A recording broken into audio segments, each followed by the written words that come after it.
فأنا ناصح لإخواني بالصدع بالحق تبيض وجوههم. السكوت في مسألة الحزبية يضرها، فاصدع بما تؤمر وأعرض عن المشركين.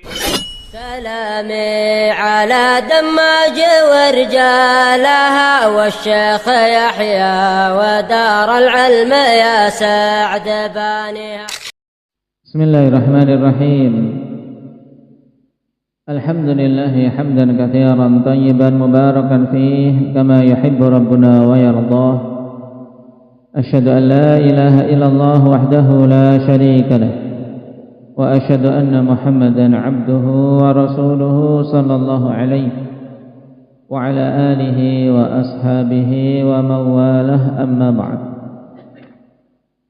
Ikhwanil kiram rahimani wa rahimakumullah.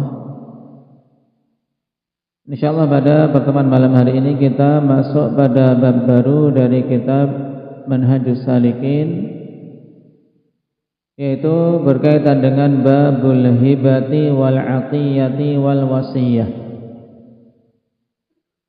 Bab tentang hibah,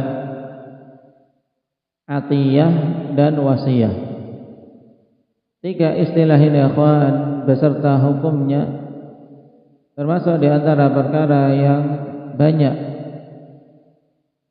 tidak diketahui perbedaannya, dan juga dalam penerapannya banyak terjadi penyelisihan syariat.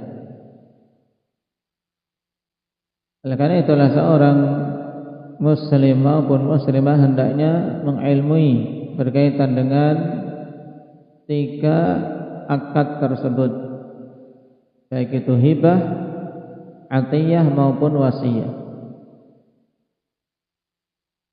Lalu apa pengertian dari masing-masing istilah ini? Dikatakan oleh Imam As-Sa'di rahimahullahu ta'ala, wa hiya min uqudit tabarru'at. Ketika istilah tersebut termasuk dari akad-akad tabarru'. Kita kilas balik terlebih dahulu akhwan tentang pembagian akad secara umum di dalam syariat kita. Bahwasanya akad ada berapa jenis? Endang ya Rifki? Ada 3 jenis, yaitu akad mu'awwadah, akad tabarru', akad tawthiqat. Nah, yaitu uqudut mu'awwadat, uqudut tabarru'at, dan uqudut tawthiqat. Mengenai akad mu'awwadah, yaitu akad yang di situ ada apa? Ada tukar menukar, ada pihak yang mengambil dan ada pihak yang memberi, ada yang menjual, ada yang membeli, ada yang mengontrakkan, ada yang membayar uang kontrak. Ini akad mu'awwadat, ada timbal balik, saling tukar menukar kemanfaatan. Adapun akad tabarru'at, inilah yang akan kita bahas sekarang. Di antaranya adalah 3 tersebut, hibah, atiyah, dan wasiyah. Di mana akad tabarru' intinya adalah apa? Suatu akad yang di situ bentuknya sumbangan, ibarat sesuatu peramalan baik saja, perbuatan baik dari seseorang yang apa? Tidak menginginkan imbalan dari apa yang diberikan. Baik. Yang terkadang diungkapkan sebagai sumbangan atau pemberian secara cuma-cuma. Baik, ini akad tabarru'.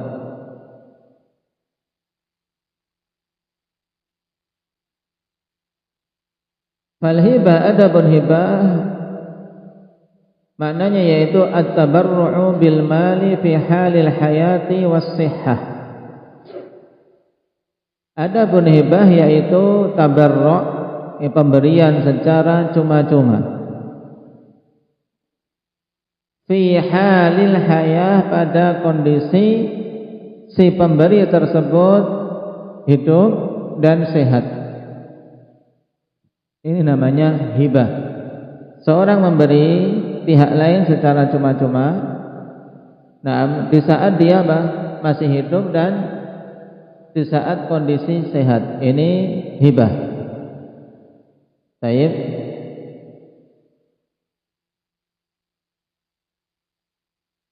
Sedangkan atiyah diungkapkan di sini oleh Syekh, wal atiyah atabarru'u bihi fi maradi mautihi al-makhuf, yaitu pemberian cuma-cuma di saat sakit yang dikhawatirkan sakit ini akan mengantarkan pada kematiannya.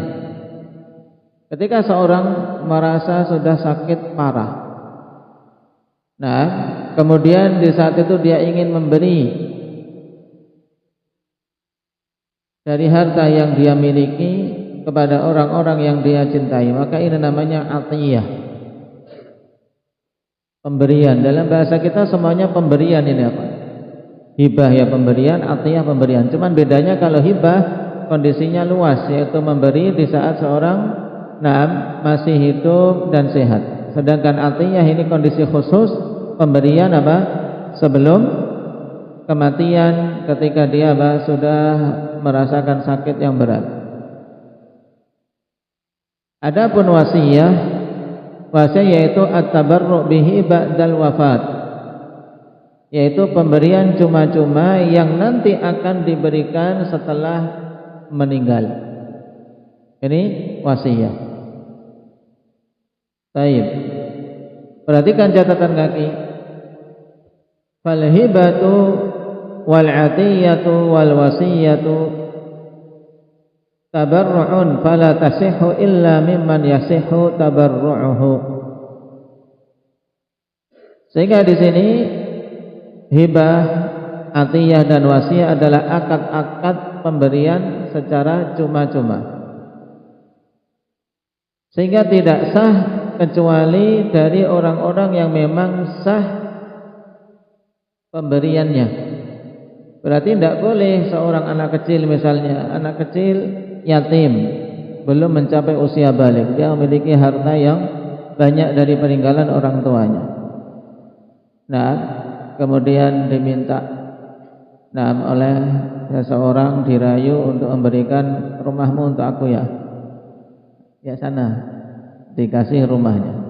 Ini sah tidak tabarruknya? Tidak.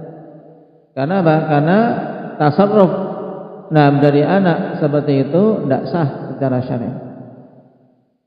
Atau seorang ingin menghibahkan sesuatu yang bukan miliknya. Nah, saya hibahkan motornya si Muhammad. Ya tidak sah. Makanya karena ini adalah akad tabarruk, hanya sah ketika yang memberikan itu adalah orang yang memang sah perbuatan tabarruknya, pemberian yang mau dia berikan. Dan hukumnya apa akhwan? Hibah, atiyah dan wasiyah ini wahiyah mustahabbah, hukumnya mustahab, sunnah, termasuk di antara amalan-amalan sunnah, masuk dalam kategori sedekah. Li'annaha minas sedekah, dikarenakan itu termasuk dalam jenis sedekah. Wa afdaluha al-hibah, dan yang paling utamanya dari ketiga jenis tadi antara hibah, atiyah dan wasiyah adalah hibah. Kenapa akhwan? Di hadits Abi Hurairah radhiyallahu anhu qala jaa rajulun ila Nabi sallallahu alaihi wasallam faqala ya Rasulullah ayyu sadaqati a'zamu ajran?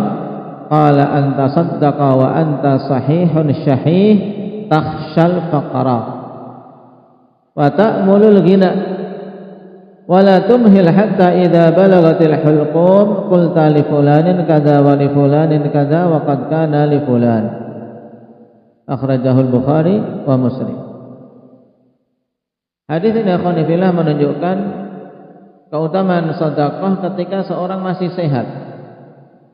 Nah, Karena Nabi sallallahu alaihi wasallam ketika datang seorang laki-laki mengatakan, "Wahai Rasulullah, sedekah yang mana yang paling besar pahalanya?" Maka Nabi sallallahu alaihi wasallam kemudian menjawab, "Anta saddaqa wa anta sahihun syahih, takhshal faqra." Yaitu engkau bersedekah dalam keadaan engkau sahih. Dalam engkau sahih itu maksudnya engkau sehat. Engkau masih sehat, karena biasanya orang sehat kan masih aku pengen menikmati hartaku, pengen makan semua yang belum pernah dimakan dari berbagai macam model makanan, pengen rumah yang nyaman, kendaraan yang mewah dan seterusnya.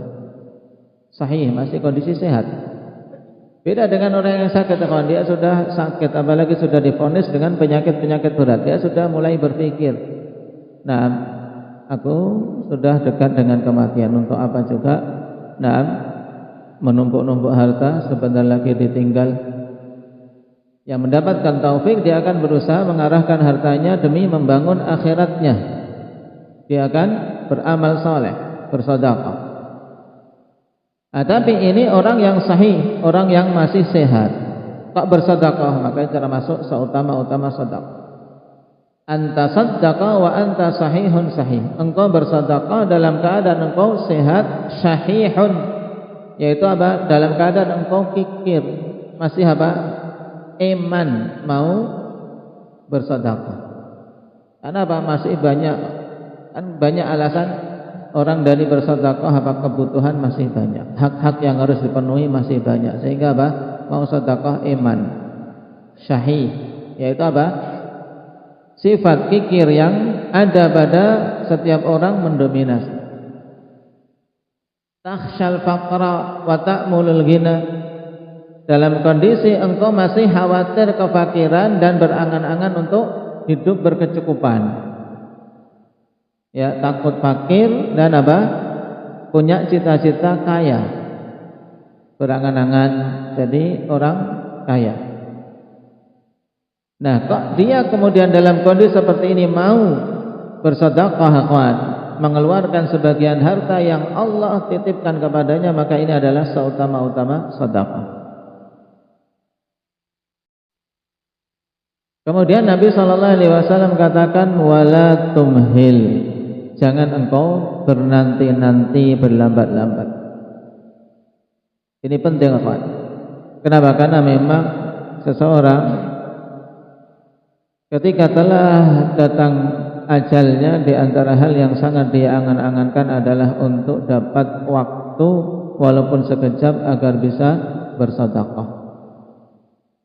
Nah, makanya Nabi sallallahu alaihi wasallam katakan, "Wala tumhil." Jangan engkau berlambat-lambat, bernanti-nanti, hatta idza balagatil hulqum, sampai ketika nyawa sudah di kerongkongan baru qulta li fulanin kadza wa li fulanin kadza faqad kana li fulan. Baru apa?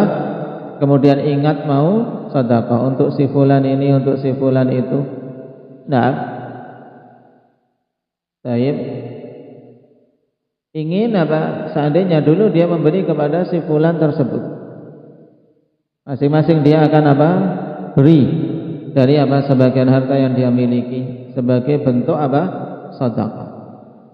Dan maksud hatta idza balagatil hulqum, maksudnya akhwan, yaitu qarabat bulughal hulqum.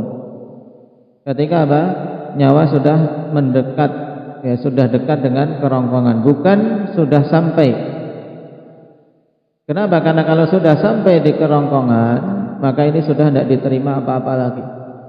Tobat pun tidak diterima, apalagi mau bersedekah. Baik, sebagaimana diterangkan oleh Imam An-Nawawi rahimahullah taala. Maka dari hadis ini kita ketahui, sedekah yang paling utama adalah hibah. Dalam artian hibah ini kan sedekah, ya akad tabarruk dengan harta yang dimiliki di saat dia masih hidup sehat. Berbeda dengan atiyah. Dalam catatan kaki dikatakan, fal atiyatu hiya tabarruk bil mal fi maradil maut al makhuf. Atiyah adalah suatu bentuk pemberian cuma-cuma dengan harta yang dimiliki pada kondisi sakit yang mengantarkan kematiannya. yaitu sakit yang diduga kuat ini akan apa? Menjadi sebab kematian. Misalnya sudah kanker stadium 4 misalnya. Atau seorang sudah apa? Sudah gagal ginjal stadium 5, sudah tinggal nunggu-nunggu saja. Cuci darah setiap sepekan 2 kali. Maka yang seperti ini butuh persiapan lebih. Sudah sakit yang sangat dikhawatirkan mengantarkan kepada kematian. Ta'un, seperti juga apa? Ta'un. Wabah yang apa? Yang kapan saja turun di satu tempat ini akan menjadi sebab banyak manusia mati. Baik.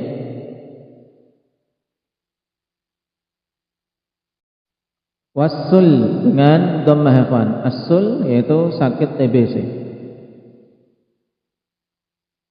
Wan nazifid daim, dan pendarahan yang terus-terusan. Pendarahan tidak berhenti-berhenti ini akan apa? Mengantarkan pada kematian karena akan kekurangan darah. Tidak bisa dihentikan lagi sudah. Maka ketika itu dia bisa memberikan apa yang dia miliki. Ini bukan warisan, bukan apa? Wasiat, karena masih hidup, namanya atiyah. Wa nahwiha minal amrad allati yamutu man asabathu ghaliban, dan yang semisalnya dari penyakit-penyakit yang siapa saja tertimpa olehnya mayoritasnya meninggal. Secara kebiasaannya dan juga berdasarkan pengalaman para praktisi kesehatan, sakit tersebut mengantarkan pada kematian. Maka ini ketika seorang tabarruk dengan hartanya namanya atiyah. Baik. Wal hibah at-tabarru' min hayyin fi halis sihah awil maradi ghairil makhuf. Adapun hibah bedanya dengan atiyah tadi, yaitu pemberian cuma-cuma pada saat hidupnya si pemberi dalam kondisi dia sehat atau sakit, tapi apa? Sakit yang tidak dikhawatirkan meninggal. Misalnya cuma pilek, batuk biasa, pusing. Seperti ini kalau dia memberikan sebagian dari harta yang dimiliki, namanya dalam istilah fikihnya hibah. Baik.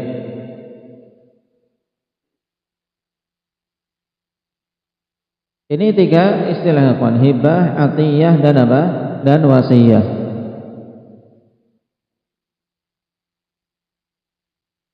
Adapun mengenai wasiyah tadi telah disinggung, yaitu at-tabarru' bihi ba'dal wafah, pemberian cuma-cuma, tapi apa? Harta itu akan diberikan setelah meninggalnya orang yang memberi. Misalnya seorang mengatakan, jika aku mati nanti, maka sepertiga hartaku untuk si fulan. Jika aku mati, maka sawah yang itu untuk si fulan. Ini namanya wasiyah.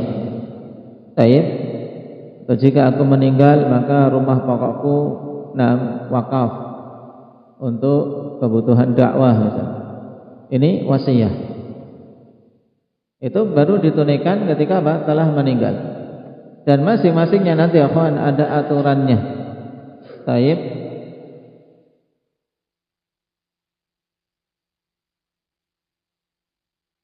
Di mana telah disinggung tadi bahwasanya hukum asalnya adalah mustahabbah. Dan wasiyah termasuk di antara hal yang menunjukkan bagusnya agama ini, kawan. Di mana pemilik harta menjadikan sebagian dari harta yang akan ditinggalkannya nanti untuk apa? Untuk sesuatu yang kemanfaatannya akan kembali kepada dia. Berupa pahala. Makanya misalnya seperti wasiyah untuk wakaf, maka di situ masuk kategori wasiyah, kemudian apa? Niatannya pada wakaf. Ke pembahasan sebelumnya, wasiyah karena diberikan setelah kematiannya, dan wakaf karena apa? Dia akad yang dia tetapkan untuk barang atau untuk harta yang dia serahkan tersebut sebagai wakaf lillahi ta'ala.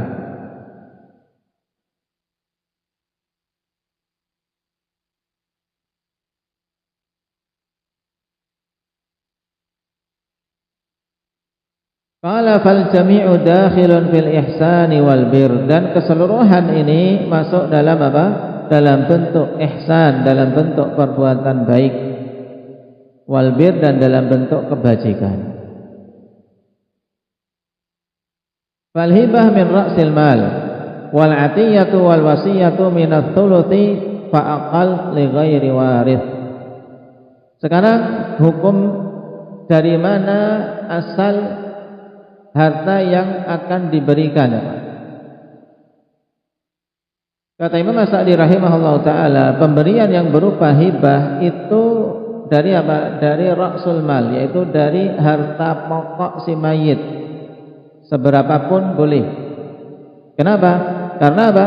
Karena diberikan ketika masih sehat. Diberikan masih sehat, memberikan berapapun boleh, sepertiga, setengah hartanya, atau lebih dari setengah boleh. Nah, makanya dikatakan dalam catatan kaki, ayasihu an yahaba jami'a malih, bahkan apa? Sah, boleh untuk dia apa? Menghibahkan keseluruhan hartanya. Wadzalika li'annaha 'atiyatun fi halil hayati was-sihhah. Yang demikian itu dikarenakan hibah itu adalah bentuk pemberian cuma-cuma di saat kondisi yang memberi itu hidup dan sehat, yang kemungkinan besar dia nanti akan bisa mencari lagi, untuk mencari rezeki lagi, mengumpulkannya lagi. Makanya min ra'sil mal, yaitu dari keseluruhan harta boleh untuk dia apa? Dia hibahkan. Adapun atiyah dan wasiyah, karena kaitannya dengan kematian, ikhwan, maka itu hanya boleh diberikan minats thuluth, dari sepertiga keseluruhan harta peninggalan. Jadi harta peninggalan si mayit, maka hanya boleh untuk apa? Untuk diambil bagian sebagai atiyah atau wasiyah, itu sepertiga maksimalnya. Fa'aqal li ghairi wahid, atau kurang, ya, sepertiga atau kurang. Kalau lebih dari sepertiga boleh tidak? Syukran, tidak boleh. Li ghairi warith, kepada selain ahli waris. Ini juga penting, sehingga wasiat, ikhwan, pemberian setelah kematian itu tidak boleh untuk diserahkan kepada ahli waris. Sebagaimana pula atiyah. Kenapa? Karena ahli waris Allah Subhanahu wa ta'ala sendiri yang telah menetapkan bagiannya masing-masing. Kecuali nanti pada kondisi ikhwan yang akan kita bahas insyaallah ta'ala. Perhatikan catatan kaki nomor 4. Ay annal atiyata ta'khudhu ahkamal wasiyah fi hadainil amrayn, yaitu maksudnya bahwasanya atiyah ini mengambil hukum wasiat pada dua perkara ini.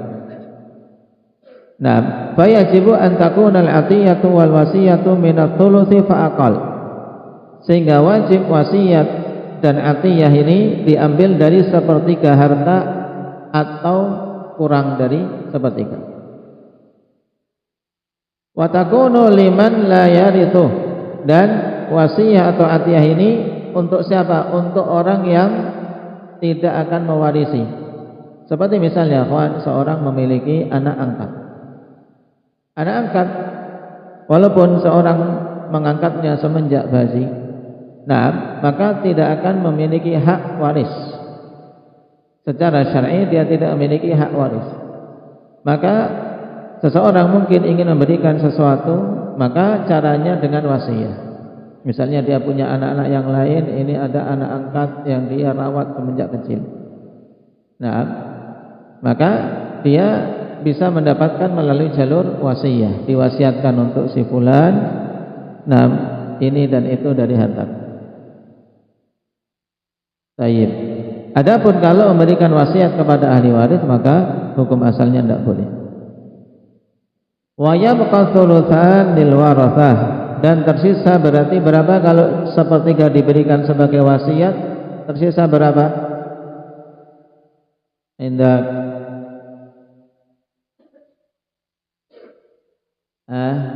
indah ya Fadil, tinggal 2/3. Nah, sepertiga sudah diberikan, berarti sisa 2/3 ini untuk siapa? Untuk ahli waris, dibagi. Qala wa la yajuzu an yatabarra'a bi aktsara min ats-tsulus fil 'atiyati wal wasiyah. Ini hukum penting. Wajib diketahui bagi siapa saja ingin memberikan wasiat atau atiyah bahwasanya tidak boleh seseorang memberikan cuma-cuma lebih dari 1/3 pada atiyah dan wasiyah. Kenapa? Li'annahu tabarru'un imma fi halil maradil makhufi aw ba'dal maut. Karena itu bentuknya adalah tabarru', pemberian cuma-cuma yang kemungkinannya diberikan pada kondisi sakit yang dikhawatirkan meninggal karenanya atau kondisi setelah meninggalnya. Maka dibatasi cuman maksimal 1/3. Wa fi kilal halaini yuqaddamu hina idzin haqqul warathati fil mahal. Dan pada kedua kondisi itu dikedepankan hak ahli waris dalam harta peninggalan tersebut. Li hadits Sa'ad bin Abi Waqqas radhiyallahu anhu qala adani Rasulullah sallallahu alaihi wasallam fi hajjatil wada' min waja'in ashfaitu minhu 'alal maut. Rasulullah sallallahu alaihi wasallam menjengukku di haji wada pada suatu dikarenakan suatu sakit yang aku sangat khawatir penyakit itu akan mengantarkanku pada kematian. Ini kata Sa'ad bin Abi Waqqas. Faqultu, maka aku katakan, ya Rasulullah, balaghani ma tara minal waja' wa ana dzu mal. Maka aku katakan, yaitu Sa'ad bin Abi Waqqas, wahai Rasulullah, telah menimpaku sesuatu yang Anda lihat sendiri berupa sakit yang luar biasa. Nah, Sa'ad sendiri sudah merasakan kemungkinan besar ini sakit yang mengantarkanku pada kematian. Wa ana dzumalin, dalam keadaan aku punya harta.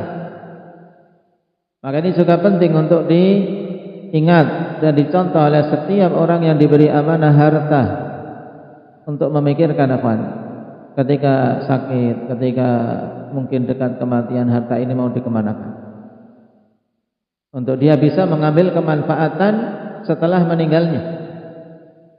Nah, wala yarithuni illa ibnatun li wahida, dan tidak mewarisiku kecuali satu anak perempuan tok. Nah, berarti kalau ahli warisnya cuma satu anak perempuan dapat berapa? Setengah. Nah, setengah dari harta, masih sisa. Nah, satu tok kalau semua harta nanti dengan rat dikembalikan semua kepada anak perempuan ini juga kebanyakan. Afa atasaddaqu bi thulutsai mali? Apakah aku boleh untuk bersedekah dengan 2/3 hartaku? Duduk terus.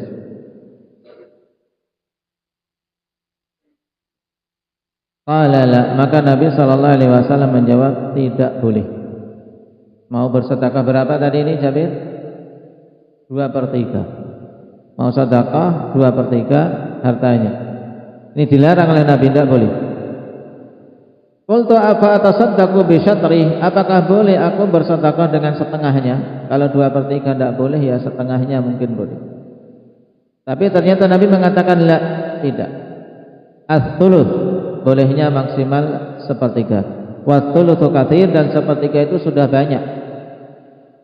Innaka antadara warathataka aghniya khairun min antadarahum alatan yatakaffafuna an-nas, al-hadits. Kemudian Nabi sallallahu alaihi wasallam sebutkan alasannya. Kenapa kok maksimal 1/3? Berarti apa? Hendaknya 2/3 itu yang diberikan kepada ahli waris. Kata Nabi, karena sungguhnya engkau meninggalkan ahli warismu dalam keadaan berkecukupan itu lebih bagus daripada engkau tinggalkan mereka dalam kondisi melarat yang menengadahkan tangan-tangannya meminta-minta pada manusia. Nah ini hikmah, kawan.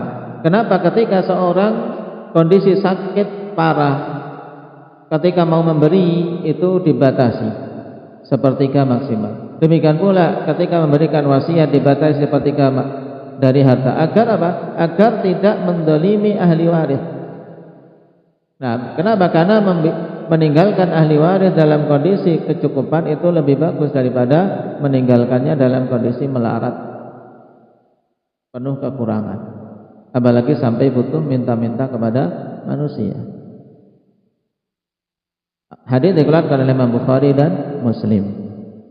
Maka dari hadis ini kita ketahui maksimal untuk wasiat itu berapa, Akbar? Sepertiga dari harta keseluruhan yang ditinggalkan. Setelah dikurangi biaya untuk penyelenggaraan jenazah dan biaya untuk melunasi hutang. Ya. Jadi penghitungan harta peninggalan mayit itu ada hak-haknya, kawan. Jadi tidak serta-merta kemudian langsung dibagi jadi rayahan ahli waris. Tapi apa? Ketika seorang meninggal, maka harta ini ada beberapa hak yang harus ditunaikan dari harta tersebut. Yang pertama adalah mu'anud tajhiz.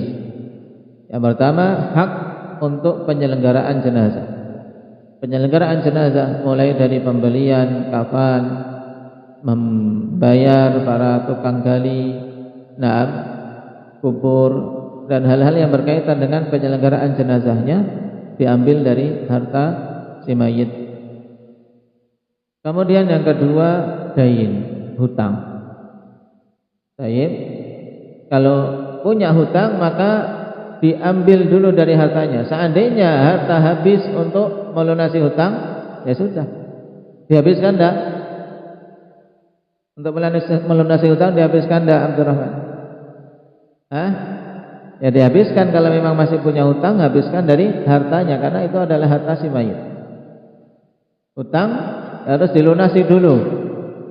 Dari harta peninggalan si mayit. Kalau punya tanah jual untuk apa? Melunasi hutang-hutang si mayit. Baru kalau sudah selesai hutang, maka apa? Dilihat hak yang ketiga, wasiat. Berarti setelah selesai hutang sisanya berapa, itulah yang nanti dihitung, kawan. Baik. Berarti sisa setelah pelunasan hutang kok ada wasiat, berarti apa? Sepertiga dari sisa ini, paham? Maksimal adalah sepertiga dari apa? Sisa harta yang tersisa setelah digunakan untuk melunasi hutang. Baik. Baru yang 2/3 itu yang dibagi sebagai apa? Warisan. Ini kalau si mayit punya hutang dan juga apa? Menetapkan adanya wasiat. Dan merupakan bentuk kezaliman kepada si mayit, akhwan, ketika mayit memiliki hutang dan apa? Harta peninggalannya langsung diambil alih oleh ahli waris dan enggan untuk melunasi hutang-hutangnya. Ini merupakan apa? Merupakan kezaliman kepada si mayit. Tapi sepantasnya dan seharusnya untuk hutang-hutang tersebut dilunasi. Baik itu hutang kepada Allah. Apabila berkaitan dengan bisa ditunaikan dengan harta.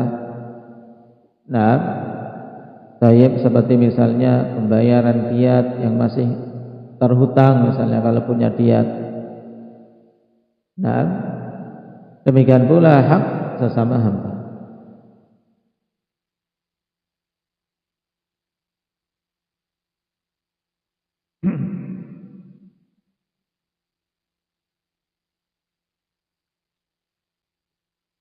Qala fa in zada ala thuluth aw kana liwarithin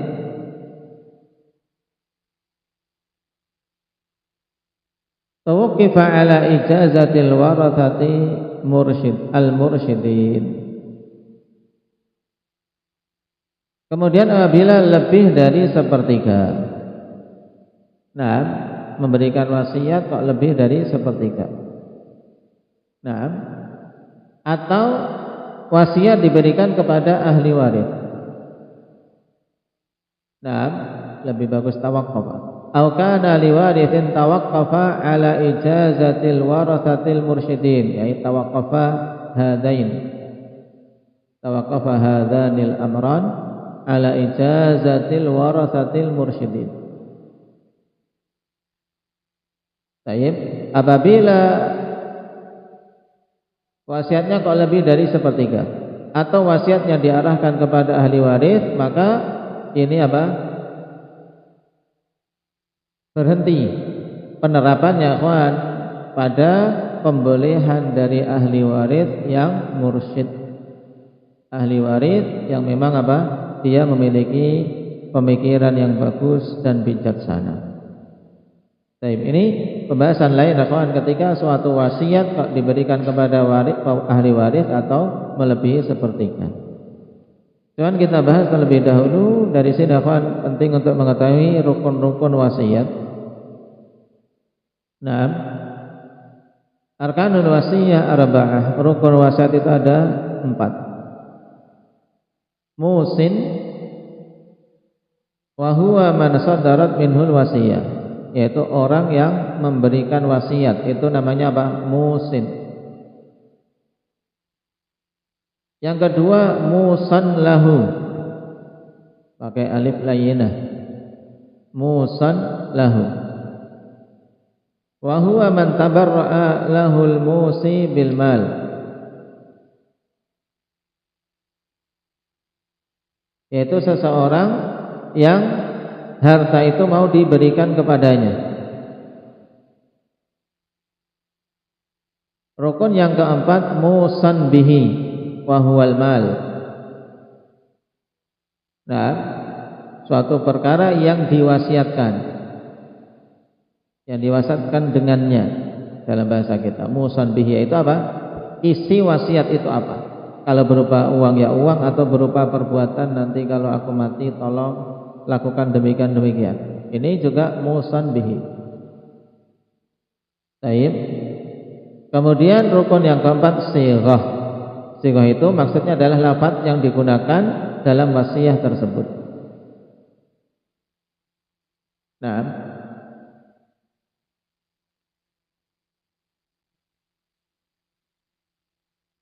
dan Nabi sallallahu alaihi wasallam telah membimbingkan terkait masalah wasiat.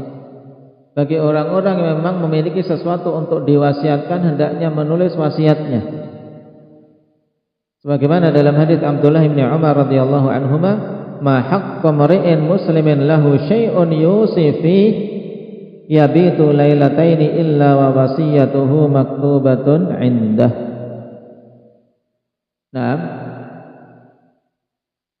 baik, merupakan hak bagi seorang muslim yang dia memiliki sesuatu untuk dia wasiatkan. Misalnya dia punya harta, nah, atau punya sesuatu yang bernilai, bermanfaat bagi kaum muslimin, atau punya hutang atau ini dan itu akhwan, yang butuh untuk dia wasiatkan. Dia punya hutang kepada seseorang, tulis. Nah, kenapa akhwan? Karena kita tidak tahu kapan ajal datang. Maka merupakan hak bagi setiap muslim yang dia memiliki sesuatu untuk diwasiatkan, nah, taib, untuk dia tulis. Maka kata Nabi sallallahu alaihi wasallam, "Ma haqqu mar'in muslimin lahu syai'un yusi fihi yabitu lailataini illa wa wasiyatuhu maktubatun 'indah." Yaitu tidaklah pantas bagi seorang muslim yang dia memiliki sesuatu untuk diwasiatkan, dia tidur dalam 2 malam kecuali wasiatnya itu betul-betul telah tertulis di sisinya. Sehingga menunjukkan apa? Penekanan apa? Kenapa? Karena kata Nabi tidak pantas orang muslim punya sesuatu untuk diwasiatkan, yang seandainya tidak ditulis wasiat ini, tidak akan ada yang tahu apa yang dia inginkan atau apa tanggungannya. Ya, tidak pantas. berlalu 2 malam kecuali wasiatnya itu tertulis.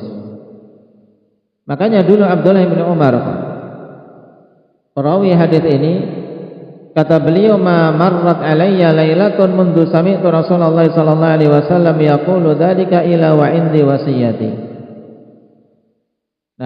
Kata Abdullah bin Umar, tidaklah lewat 1 malam pun semenjak aku mendengar dari Nabi sallallahu alaihi wasallam ini kecuali di sisiku ada wasiat.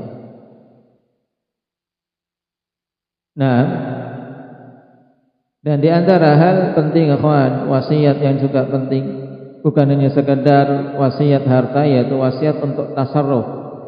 Terkait mungkin seorang yang tinggal di tengah-tengah komunitas yang tidak mengenal sunnah.